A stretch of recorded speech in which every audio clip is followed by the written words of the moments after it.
उधर दिल्ली से गाजियाबाद आने वाले NH9 को मुकम्मल तौर पर बंद कर दिया गया है, जिसकी वजह से गाड़ियों की आमदोरफ्त में दिक्कत हो रही है। लोगों को मुश्किलात का सामना भी पड़ रहा है, जिसकी तस्वीरें टीवी स्क्रीन पर हम आपको दिखा रहे हैं। मजीद तफसीलात बता रहे हैं हमारे नुमाइंदे।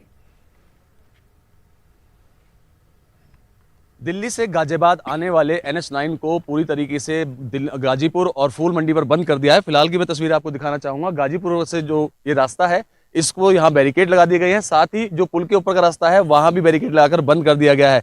ऐसे में दिल्ली से गाजियाबाद आने वाले लोगों को शाहदरा, कड़कड़ी मॉल या DND के रास्ते गाजियाबाद में प्रवेश करना होगा। आपको बता दें कि सुबह के समय जब लोग बाग अपने घर से निकलते हैं, ऐसे में जब उन्हें पता चला कि दिल्ली से गाजियाबाद आने वाले रास्तों को NH9 को पूरी तरीके से बंद कर दिया है, तो ऐसे में उन्हें खासी दिक्कतों का सामना भी करना पड़ा। लेकिन NH9 को जो कि दिल्ली से गाजियाबाद की तरफ आते हैं, उसे नीचे से सर्विस लाइन से भी और साथ ही ऊपर से पूर्णतः बंद कर दिया गया है, जो गाजीपुर और फूल मंडी पर है। कैमरा पर्सन शिवम के साथ अमित राणा, न्यूज़ 18 उत्तर प्रदेश।